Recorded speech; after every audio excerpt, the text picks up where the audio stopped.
Nous passons sur notre parole.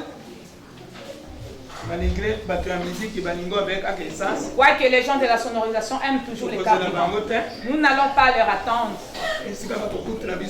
Là, ils vont nous trouver, Nous passons un peu rapidement sur notre parole. Nous sommes déjà à 12 heures passées. 12 heures déjà. 12 heures. Nous sommes dans le livre d'Exode. Exode chapitre 13. Le 13e chapitre. Verset 18 à 22. De 18 à 22. Matthieu. Évangile selon Matthieu. Matthieu 4. Chapitre 4. Verset 18 à 20. De 18 à 20. Tozongi. Exode 13, 18 à 22. 18, c'est le bel émission pour une accommode à Esmasia. 18. Motambo Kanda, il conduit dans l'ipata, puis il conduit dans la moto. 18. Nzambende akambaki bato, pe apangwisaki bango, apengwisaki bango na nzela na lisobe. Elipito na biloko na etumba elongo. Mose akamataki mikuwa na Yosefe na ye elongo, po ete Josefe akatisaki baisraele ndai makasi ete Nzambe akoya epai na bino. Bongo bomema mikuwa na ngai na bino elongo longwa na esika oyo. Balongwaki na sikote mpe batemisaki ema na bango na etame na ndelo na lisobe. Yawe atendaki na lisobe na bango kati na likondi na lipata na ntango na moyi ete mpe na butu kati na likondi na moto ete apesa bango pole. Dites à ton prochain soin d'aider à Jésus. Dites à lui. Matthieu chapitre 4, verset 18 à 20. 18. Yesu abiangi bayekoli na liboso. 18. Etamboli pembe na libeke na Galilaya. Amoni bandeko mibale. Simona oyo abiangami Petelo. Mpe Andrea ndeko na ye. Bazalaki kobwaka luba. Comme aussi aujourd'hui nous sommes arrivés au port. Nous sommes au port. Pour sortir de 2018. Entrer dans 2019. Ici, le Seigneur a dit quelque chose. Le Seigneur a fait quelque chose. Savez-vous pour qu'ils sortent? Il y avait guerre.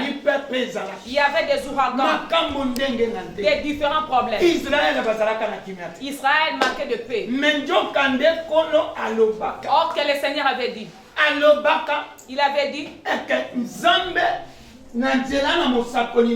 Par son prophète, le Seigneur viendra vers vous.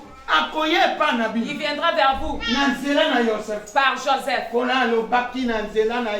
Seigneur a prédit qu'il viendra. Il viendra.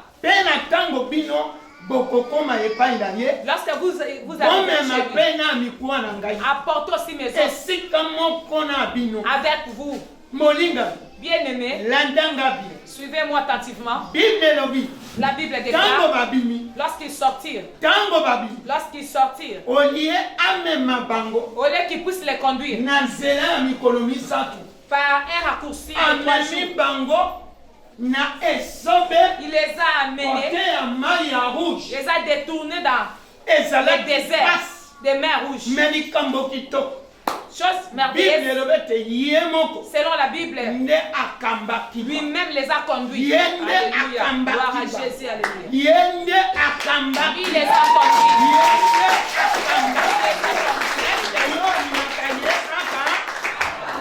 Et maintenant, vous guidez. Peut-être. L'année passée, l'insoumission t'a conduit peut-être. Les révoltes t'a conduit peut-être. Des paresses t'a conduit peut-être. Peut-être l'impudicité t'avait Peut-être les mensonges t'avaient conduit. Pourquoi a-t-il la direction de les guider? Parce qu'il a vu qu'il était conduit par d'autres choses. Comme il est Dieu de grâce, il aime que l'homme soit sauvé. Sa grâce, nous sommes arrivés jusqu'à présent. Mais l'attente qu'il a préféré que tu puisses accepte qui te conduise. La Bible déclare la nuée de feu. Colonne du feu était devant eux. Colonne du feu était devant eux. Mais si vous voyez dans Hébreu, Paul décrit ce fait. C'est lui qui était devant eux. Paul dit dans Hébreu 12, verset 28 à 29. Des 28 à 29, il dit rendons grâce à Dieu. Parce que nous avions reçu le royaume inébranlable et qui n'est jamais périssable. Ça va pousser quelqu'un à rendre Dieu un bon kit agréable avec obéissance. Car notre Dieu, verset 29, verset, il est un feu. Il est un feu. Il est un feu.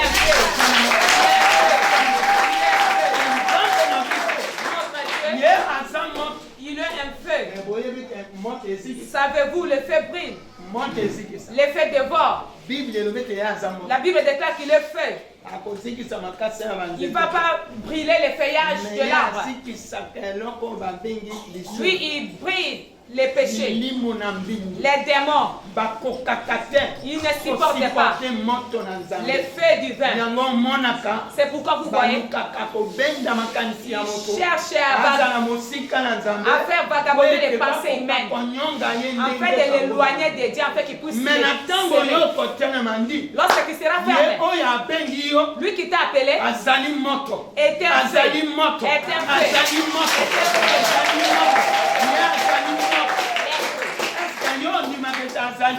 Croyez-vous qu'il est feu? Il faut savoir que notre Seigneur est un feu. La Bible déclare que la colonne de feu est marchée à l'air au devant d'eux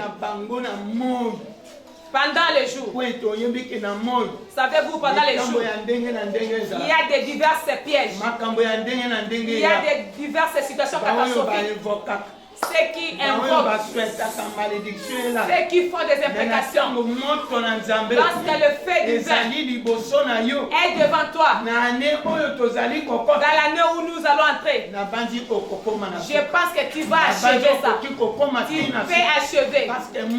Car le feu, selon la Bible, que ça dévore. Il dévore.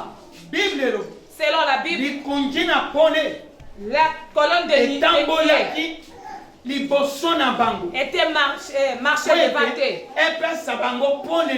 pour les éclairer pendant la nuit. La lumière les accompagnait afin que la nuit ils puissent être éclairés.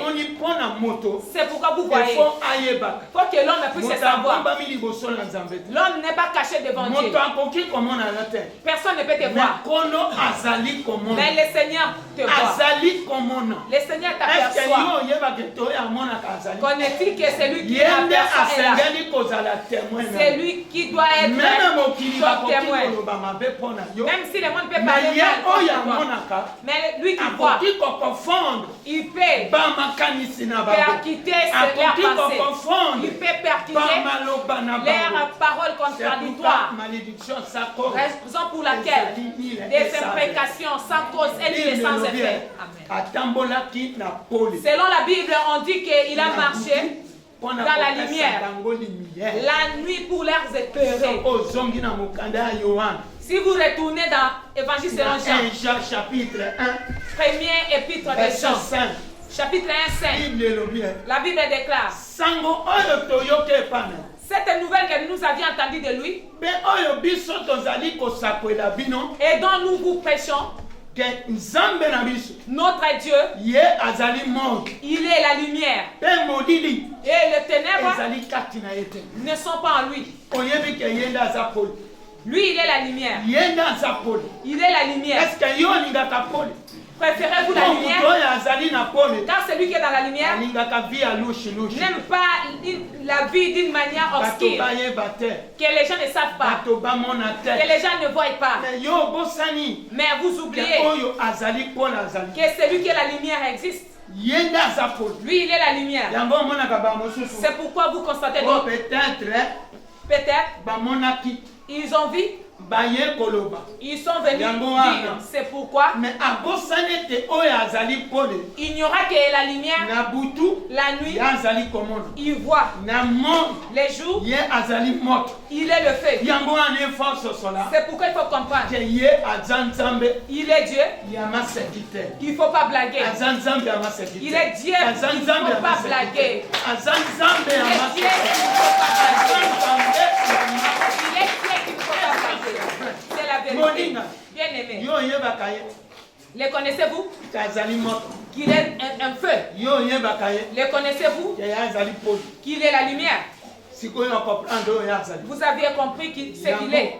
Raison pour laquelle il est venu faire l'attente avec vous, parce que nous sommes arrivés au port pour sortir de l'an 2018, entrer dans l'an 2019.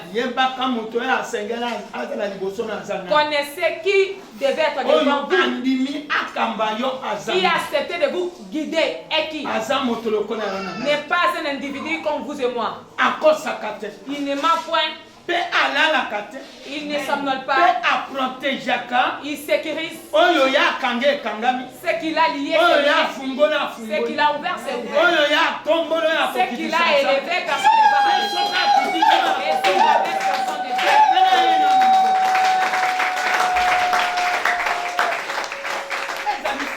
C'est la vérité. C'est pourquoi il y a du monde des ténèbres défaites. Monde des ténèbres défaites. Même si vont se jouer des penchants de peuple de Dieu, j'ai dit qu'il n'a rien. Car la lumière, son feu va agir. S'ils vont venir la nuit, en catimini, j'ai dit ni les sans affaires. Parce qu'il est la lumière. Il est la lumière. Là, ils ont enterré lui, aperçoit. Là, ils l'ont jeté lui, il aperçoit. Là, ils mettent à mettre la lumière du bois. Les fils qui portent lui voient. C'est pourquoi j'ai dit Jésus est prédominant. Jésus est prédominant au-dessus de tout. C'est pourquoi préfère qu'il te guide. Lorsque tu préfères qu'il te guide, sois derrière lui. Sois derrière lui. Sois derrière lui. Sois derrière lui. Lorsque tu seras derrière lui, s'il y a une piège, avant qu'on puisse te capturer, il faut qu'on capture préalablement Jésus. Voyez-vous, là où j'ai dit Satan a des fêtes. Raison pour laquelle être derrière Jésus, c'est vraiment bénéfique. Au lieu d'être derrière les gens. Les gens qui sont derrière les marabouts, derrière les prophètes, derrière les femmes, derrière les hommes. Comment être derrière Jésus? Car c'est Jésus qui va te bénir. C'est Jésus qui va combattre pour toi. C'est Jésus qui va faire tes combats. C'est Jésus qui va te Jésus qui va accomplir ton désir. Comprenez? L'attente qu'il est venu faire avec vous, préférez d'être derrière lui. La Bible dit que la colonne s'avançait. Était seulement en marche devant les pères et non pas les mères. Seulement en marche devant les mères et non les pères. Seulement en marche devant les enfants et non les parents. Ça veut dire il faut que tout le monde soit derrière. Oui. Verset 12. Somme 33, 12. Heureux le peuple dont l'Éternel est Dieu. la nation dont l'Éternel est Dieu. Pour ceux qu'il a choisi, en fait qu'il soit son peuple. C'est pourquoi nous avons lu dans Matthieu 4. La Bible déclare, après que Jésus était baptisé, a commencé son ouvrage, a trouvé Pierre et son père Zébédée, firent des pécheurs. Grande chose, Jésus s'est rencontré avec ces deux personnes.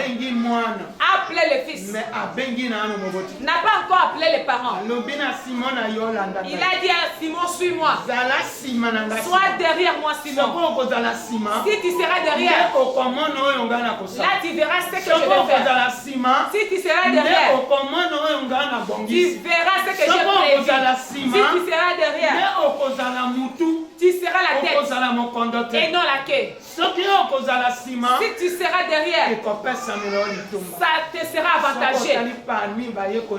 Si vous constatez parmi tous les disciples appelés par Jésus, Simon avait des interrogatoires forts. Il interrogeait Jésus. Comme nous avions tout abandonné, tout suivi, quoi aurons-nous? Il dit pour ceux qui ont suivi, auront au centime avec des afflictions. Mais après, ils auront la vie éternelle. Et alors, selon la Bible, Simon, au lieu qu'il puisse répliquer, toi tu m'as appelé, pourquoi tu ne les as pas appelés? Négatif. Chacun a son temps. C'est pourquoi il y a raison pour laquelle il ne faut pas faire reculer tes pensées. Ne sois pas derrière les hommes. Peut-être que cette personne n'est pas encore élue.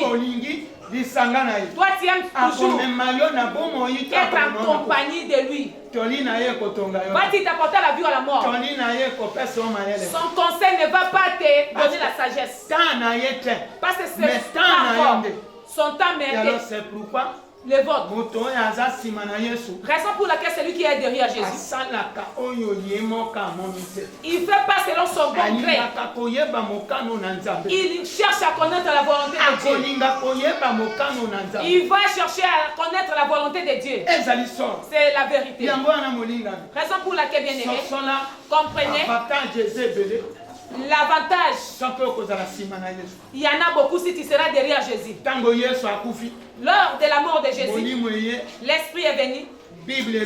La Bible déclare, Simon s'est levé, a témoigné parmi à Jérusalem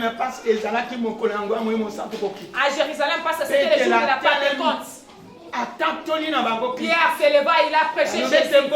Il a dit, sachez, celui que vous avez fait passer à la crucifixion, vous avez envoûté de lui. Croyez-vous c'était fini? Non. Celui-là qui est venu, il est venu accomplir sa promesse. Cette promesse, ce n'est pas seulement pour vous, et vos enfants, et ceux qui sont au pays lointain. Simon Pierre, même Simon, dans Acte 3, il se rendait au temple et n'avait mis la confiance en eux. Pierre, rempli de l'esprit, il dit, Pierre, l'or et l'argent ne nous appartiennent pas. Mais c'est que j'ai,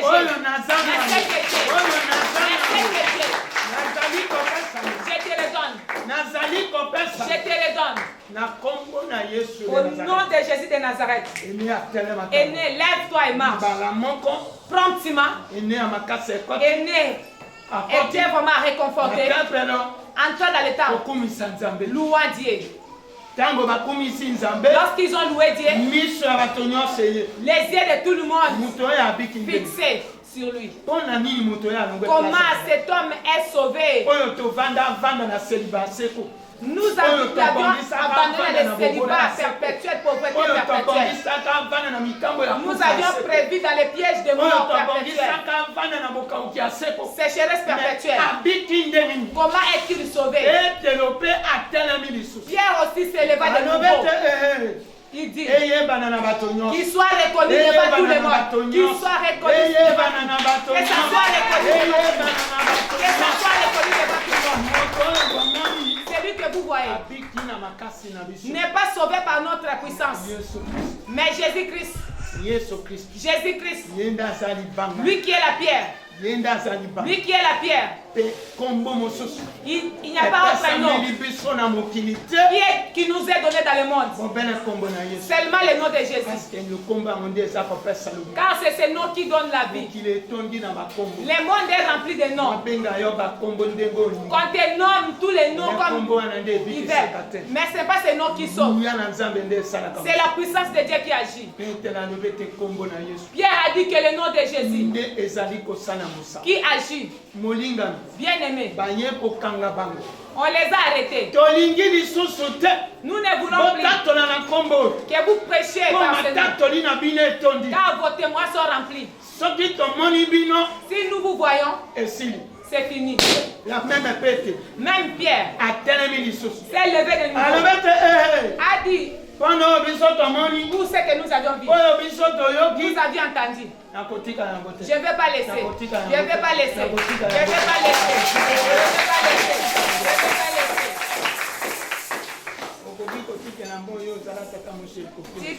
Tu peux abandonner la vie que tu portes. Tu peux abandonner les quartiers où tu habites. Parce qu'on t'a invité dans l'autre quartier. Tu peux laisser les matériaux, la nourriture. Tu as mangé, tu as rassasié. Tu peux laisser même les enfants. Tu es vraiment interné dans le centre hospitalier. Tu peux laisser la femme soit ton mari. Mais Jésus, ne les laissez pas. Ne les laissez pas. Ne les laissez pas. Ne les laissez pas. Ne les laissez pas. C'est lui qui est vraiment la colonne, la lumière qui fait ce que personne ne peut pas faire. C'est pourquoi si vous étiez derrière, de la coutume, quittez-la. Si tu étais derrière les coutumes, quittez-la. 365 jours n'est pas peu de choses. Accepte que le Seigneur te conduise. C'est lui qui connaît le début du mois et connaît le milieu du mois et la fin du mois. Préfère qu'il te conduise. Lorsque tu vas accepter qu'il te conduise, sois derrière lui. La Bible dit que la colonne ne leur avait pas quitté. Leur avait guidé le jour, la nuit. Comprenez l'avantage de marcher derrière Jésus. C'est bénéfique. Des scandales qui viendront, le jour il va te sauver. De nuit il va te faire vaincre. C'est pourquoi il y a l'interrogatoire. Derrière qui êtes-vous? Parce que s'ils étaient derrière Dieu, ils ne pouvaient pas dire que je sois devant eux. La nuit et le jour. Ça veut dire le Seigneur a besoin que la nuit ou 12 en 3 qui puissent faire quelque chose.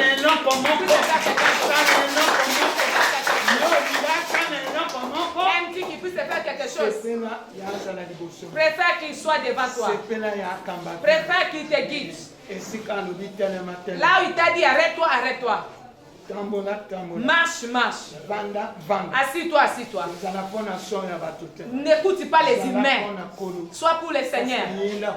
C'est lui qui peut faire quelque chose. C'est la joie immense de dire il y a beaucoup. Mais le programme est un peu prolongé. Je m'arrête par là. Aujourd'hui, la tente, le Seigneur dit il faut que lui-même puisse te guider. Sois derrière lui. Sois derrière la colonne du feu. Sois derrière la nuée du feu. Tu verras des choses cachées. Et ce qui peut s'emporter devant toi. Là, on dit qu'il est devenu féticheur, magicien. Oh, quelle grande magie, c'est Jésus. La nuit, il est là. Le jour, il est aussi là. C'est pourquoi il faut comprendre que Jésus qui est digne de te conduire. Veuillez vous lever.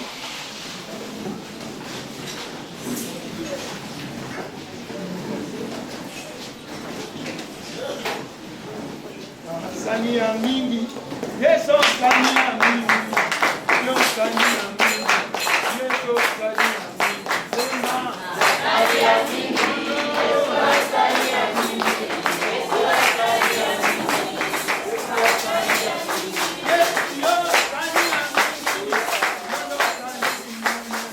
Yeso Sania mingi, Yeso Sania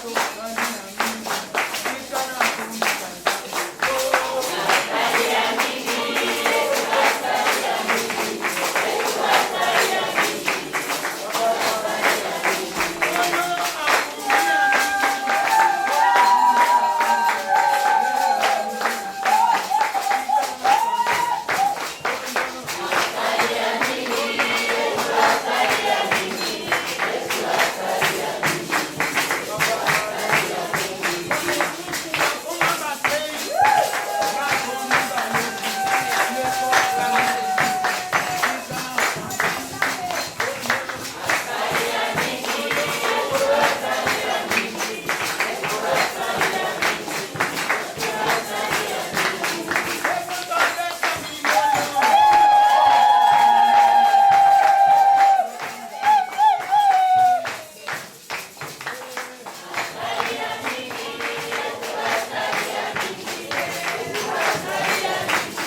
Comme nous sommes au port, préfère qu'il soit devant toi. Préfère qu'il soit devant toi. Que la lâcheté ne soit pas devant toi. Que la négligence ne soit pas devant toi. Que la rébellion ne soit pas devant toi.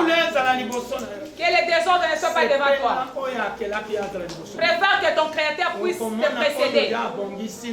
Tu verras ce qu'il a prévu dans l'année prochaine. Si tu n'as pas vu cette année, l'année prochaine il va faire. Parce qu'il aime que sa gloire soit élevée. Il aime la gloire.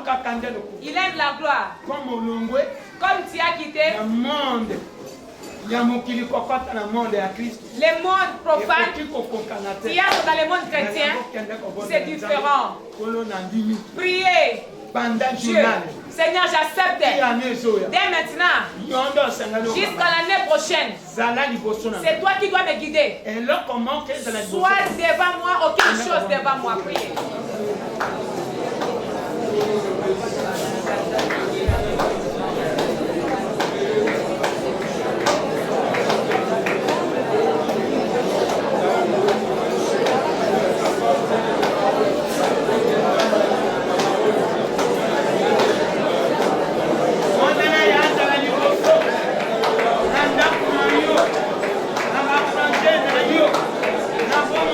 Yo,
Merci moyenge benikoza kina biso ebandekino osimba nzambe programme etikali nzambe okamba biso tozali nzambe na bikama buya na weleka kokende emanifeste seigneur yesu yo ozali na biso elongo nyonso oyo ezali ya yo te na nkombo na yesu merci seigneur mpona message na ntongo na lelo nzambe na bombo ete liloba noko ebimi na ntongo ya lelo nzambe eleka lokwa mai te kasi totyoko na misala nzambe na lola osalaka likata moko na moko eki liloba pokwa na lelo nzambe na bikamwa ete atyango na misala ete ozali nzambe na bikamwa tone tolikombo nao na nkombo na yesu kristo amen.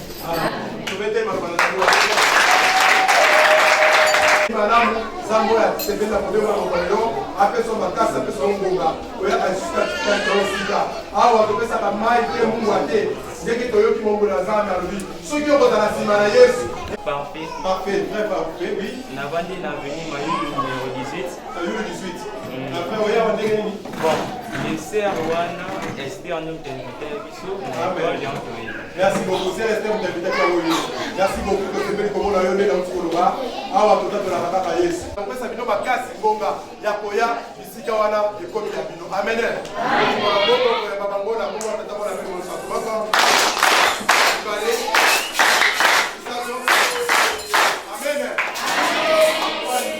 donc les présidents ba kilomètre était parce que tozali kosalela tango na biso amen amen vraiment to besi dele para oya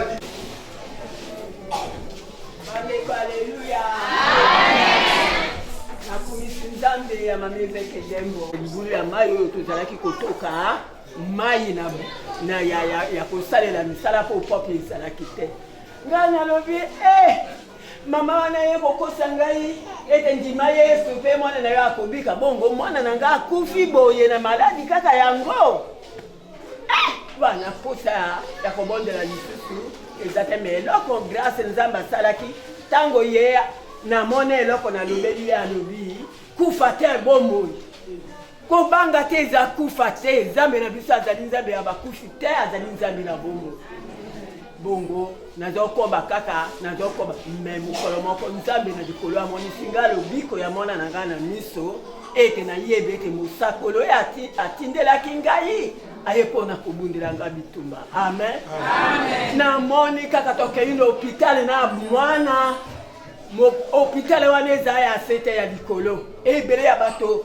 baoyo bazokoka kolamuka te baoyo bazokoka koloba te baoyo bato ya lolenge na lolenge me monganga wana traité ya traité ngai abengi bato nyonso babimi etikali kaka ngai na mwana ngai natelemi natuni ye docteur wapi fisi ya mwana na ngai obengi bato nyonso me natikali kaka ngai na mwana na ngai boye bato nyonso totondaki awa bakei me wapi mwana na ngai obengi kombo na ye te docteur wana zongi na ruale na ye luka abimiseli ngai fisi atalisi ngambi alobi omoni fisi ya mwana na yo yango oyo mwana na yo abiki na nzela ya moto oyo amemeli yo sango malamu amen ntango kaka naloki ndenge wana napumbuki mpe ya solo monganga yesu abikisi mwana na nga ye wana asombeli nga lopango oyo navandi awa yango wana nakumisaka nzambe eveke mama afungola motema probleme na yo okoya nango kolo akosala mpo alendaka mobali na nga azali na voyage asali 10 ans natikali na bana nga mwana azali na wana mbongo otangisa bana te ya kolia komona nango me oyo baklasse ya minene na ozwango nzambe kaka mama ve ngai na nga na voyager parce que ya bandeko insisté tozonga na mbandaka naye kosola mama yo moto otiaka mosala nzambe tembe ayebi soki voyage wana ozokende kokende te eza mabe otie tembe okei eza mabe amen merci mama bazo insisté kana nazonga mbandaka même famille même mobali nanga ozo insisté tozonga mbandaka mama koti bapriere bazaka na retraite mama apesi nga réponse abi yesu alobi okokende mbandaka te obongisami mpo na mbandaka te koyoka na yo kaka mama nzambe aye kotushe motema kaka na moko ya famille ya mobali nanga ya yo yalanda asiporte mwana classe ti université nde na oloba mwana nga collation na ye ezalaki le 1er décembre awa fête ne ezalaki le 1er décembre na le 30 décembre awa collation na bango ezalaki kuna na salle des eaux donc nde eza mwana nga sisi classe ya licence azwi collation na ye nanzela nde mama apekisaka nga kosala nini kozonga mbandaka te yesu abosala nini kozonga mbandaka te elakisami ke nzambe alobaki ya solo me oyo nzambe asali na nzela ya mama yango napesi nzambe merci mpona oyo asali amen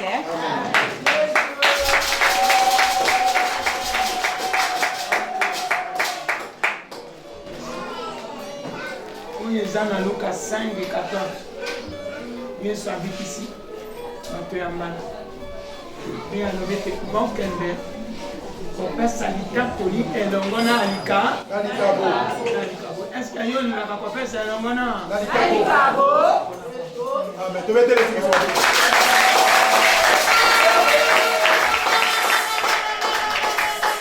nadelaki bandeko baya kotalanga bayebi ndaotumisaka ndaotumisaka ntango molai nandaoyeba ntina eloko yandaotumisanga ezalaki moke lelo malamu lobika boye bafievre banini esala do nazalaki na ka opération nakota échographie aye koyebisanga oyo nazalaki nango nakuka na ntango bayebisinga nakotaki kobanga makasi nabika na bandeoke ya mabe mpenza na bandaki kobanga makasi to nazalaki su kimia te na ndako esengo te meme na bana makambo wana nayetanga habite esengi kaka docteur ndenge alobaki ifo basala naka opération na bakisi esimba nayaki epa mosala na nzambe tolukaki mbongo osengaki toluka topesi mpo nga nakende ekomi problème me nga docteur esa atiaki mikolo nanga esengela te nabiso mpona osala ndeni kobanga makasi vraimen mpa nazolota bamabe do nakomi mpe ya kobanga banga na ye papa ayebisinga koyebisa motu te lobi tozokende basala opération nga bino ayosa motu te mena basala nzambe te nayaki epa mama eve na explike eka na nga nazalaki na mo ayebisinga esengeli nasala nasali abondelaki makasi antuka azwaki ta makasi ntango abondela asisi alobi ntango okende kuna na osala opération obondelaka antuka ntango omatala mbe tozalaka na vie de prière kaka ndenge alobaki nasalelaki yango nazongi na ndako bobangi esili ngai vraimen mpo na 26 mwana na ngai yosefa yaya ngai nayi nakende otikala yebi namikaolakisa ye nini ekosala na nsima mpo ye nde mama atikali na ndako mwana yebi su kolela na jambo ngai na ye azolela ngai mpe nazolela ngai abi te ngai na olela esu te mposi nautika mosali na nzambe abonde mpo na ngai naza lisu na kobanga ta mosali yo kolela te nde moto otikala baye atuka nyonso elekaki malamu aki hôpital asali ngai lelo ngai naza na bomoi nzambe asungi vraimen mpe mosali na nzambe atikaki ngai te na bandeko na ngai nyonso atuka bolingo eza makasi bato balingi nga makasi ya solo soki nayebi te boyebisaka ngai esika malade ezali boyebisanga mpo na hôpital epesi nazalaki babi osambela awa nazalaki opema te moyen nalala eza te kokoko olukama mingi kokoko basungaki nga na nyonso esenge basunga bamama nzambe apambola bino vraimen te bolingo ezali nazongisi merci na nzambe mpe na mosali na nzambe oyo asaleli nga lelo naza na kimia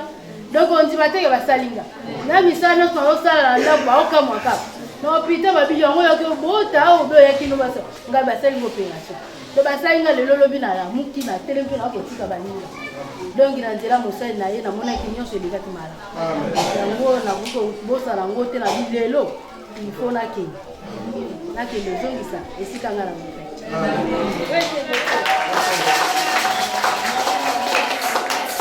motai miyebaka souvent eza na bango batatolaka me batianaka yango na misala te yango alobaki ete babengaka nga nkolo te bakokota te bompele baoyo basalaka eske yo so osala nde tokotanga na bibilia mpo omona lokolo étranger te mais ekomami tokozwa yango marapi Hébreu 13.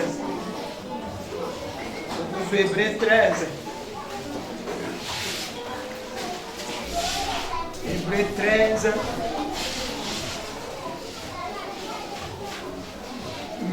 Verset Dans le verset 14. Verset 14. 14 à 16. Chapitre 4. Verset 32. Verset 32. Il y a 35.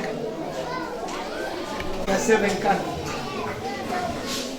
24. Il y a 27. Tanga kabulama baba Kristo. Zambi tozali na mboka na seko awa te.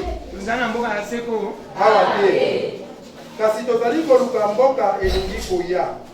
Bongo mpona ye totombola Nzambe mbeka na masanzo litango nyonso. Yango mbuma na bibebu bizali koyambola nkombo na ye. Bosala te kosala boboto. Kosala boboto.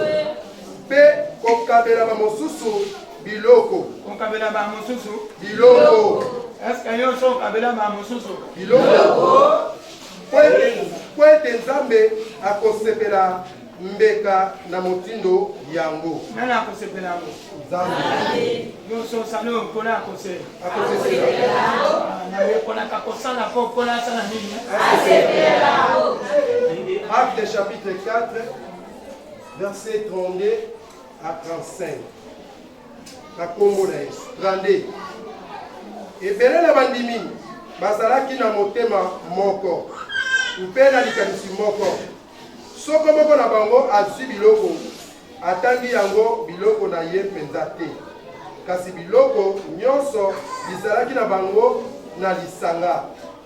Bantoma mpe batatoli na nguya mingi. Likambo na lisekwa na nkolo Yesu. Mpe ngolu monene ezalaki na bango nyonso. Na kati na bango moto te azalaki mozani. Po ete bao nyonso bazalaki na elanga.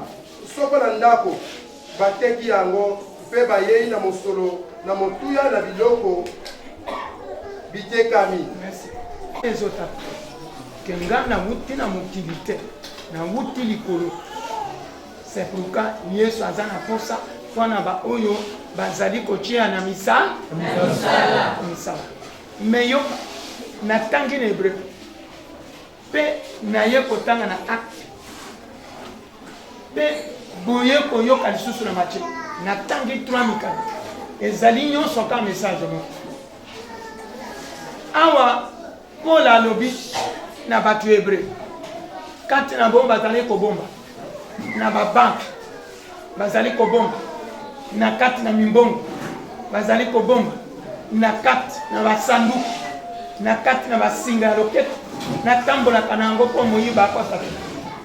Mais aye koloba na bango alobi eske bino boyebaka toza na mboka ya se toza na mboka ya se awa na se tozali na mboka ya se kote. C'est que même okofina même okobomba même okokengela okotika ya alobe te ozali se kote. Sikoyo soko oyebe koza se kote esengana osala nini? Mpona alobe te tozali koluka mboka oyo ebombani na yango tosala boboto tozala na boboto pe tobosana te kokabela ba mosusu biloko. Alléluia. Amen. Eza na mangomba mosusu bakotala babe bafere. Eza na mangomba mosusu bakotala kaka basali. Mais awa na PVC na yekola parce que muto babengi moto azali oyo pona akela yango alobaki na Matthieu na 24 alobi ntango yako ya akosala lokola mobate akosangisa bameme na bataba sikoyo akokabola akoloba na bameme bokota na bokonji na libula ya tata na bino parce que bopambolamaki buta bozalaki na ase parce que nazalaki na nzala bosali nini nazalaki bolumbu bosali nini nazalaki na prison bokei ko et alors bakotuna ye ntango nini tomonaki yo na nzala mpe ntango nini tomonaki yo bolumbu alobi lokola bosalaki yango na bamoko yoka lokola bosalaki yango na bamoko yo oyo olinga kobe kaka mwana na yo olinga kobe mwasi na yo olinga kobe koko na yo olinga kobe soki nani me kobosana te parceke likambo oyo ebele babosanaka eske nga nayebi ye akomonaka na ndako ne mokolo nini me sala yango parceke yesu asengi eke nazalaki na nzala osalaki nini sala yango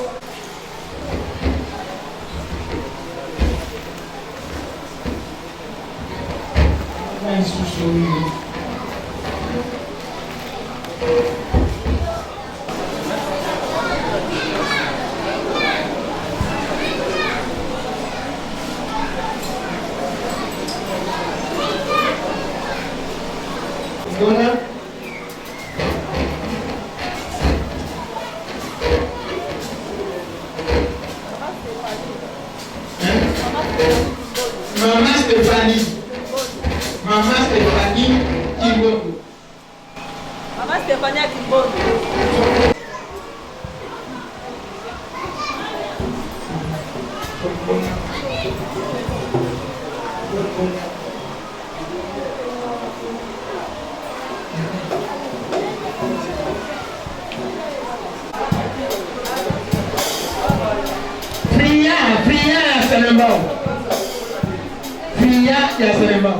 Papa Jean-Marie, nous avons l'église du maire, Papa Jean-Marie, Maman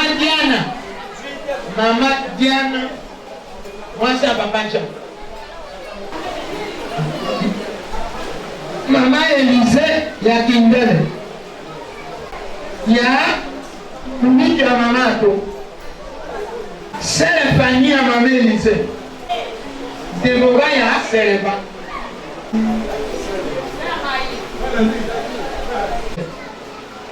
Adorateur, est-ce que vous avez? Il y a Papa Chingi.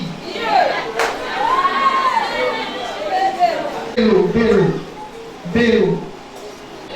Zena.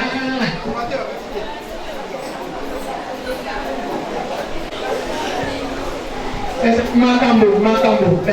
Aimé. Doda Gaï.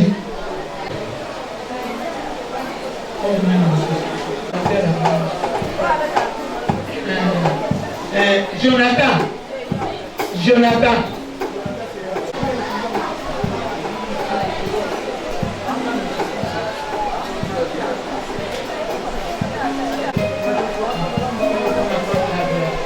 Bello. Jean Moukia Kisuka. Maman Souza n'a pas pris dans ça.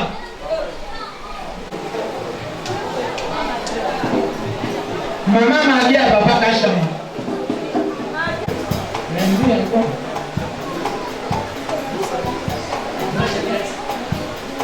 Maman, tu restes à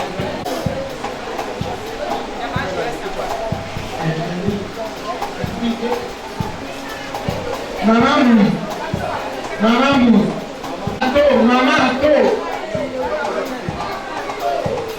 le président.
jeudi.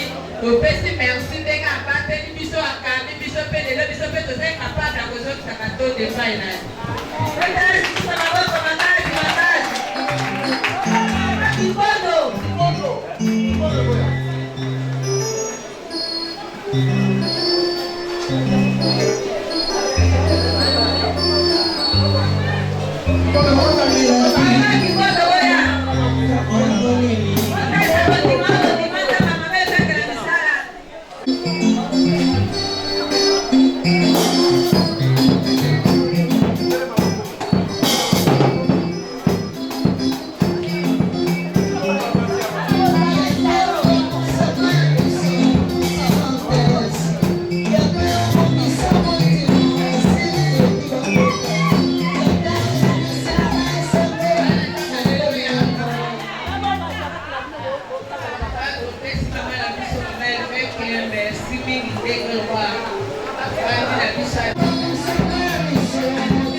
mobimba tokomi na suka toremercie mpe mama eve na nzela na ye na bapriere na ye alalaka te kutu moi kobondela mpo na biso yango tokanisaki mwa ya mokie mpona koremercie ye.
Le 16 décembre, beaucoup moins les gens pour ne pas pour prière, pour battre la porte à Nyoso.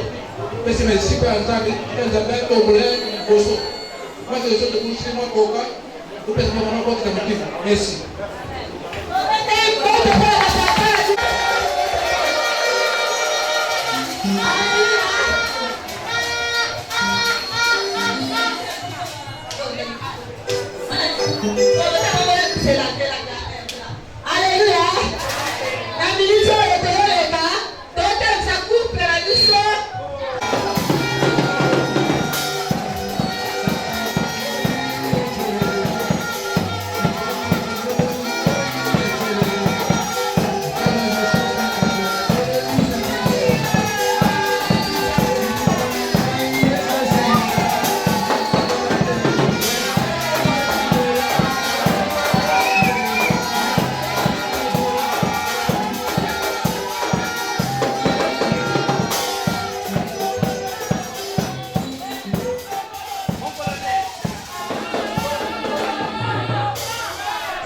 biso mpe tobolisaki libosa na biso mpo topesa biso koza zamba bongo.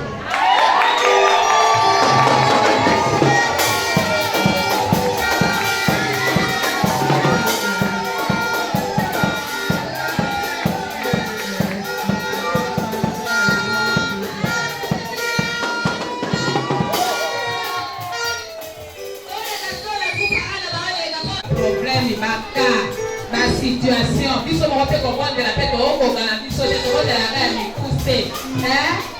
De la reine mi poussé. Mais on doit comprendre de la tête maman tala, ensemble l'énergie et diminuer votre système énergétique.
Nzambe Matoni, Amanaki akoka sukisa biso, sosi kele poso oyo, sosi kele likolo.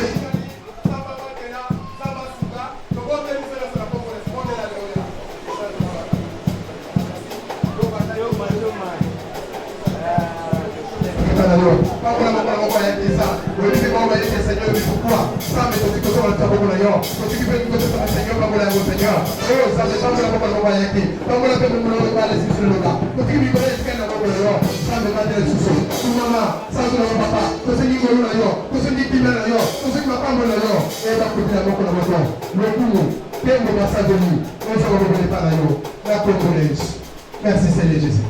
Le Père s'était pas pour la table pour la clôture de la prière. Pangola maboko no ikolo, pangola communauté, kola pangola communauté. Na domaine nyos. Moya kola kena yango, yemo pala, ala kena.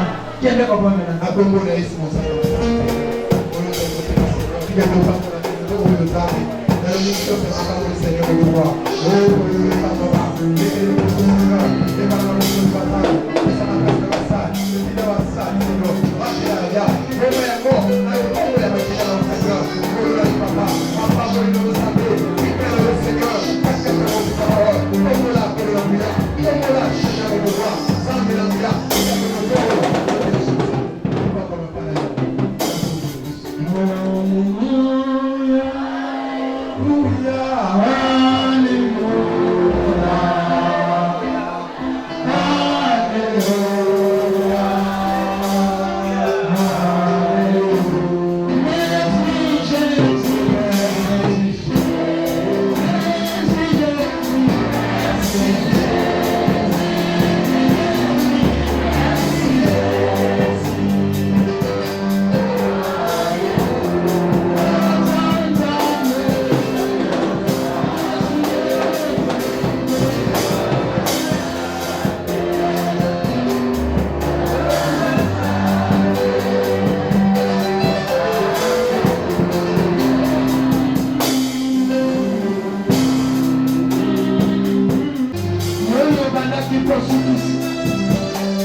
Amen.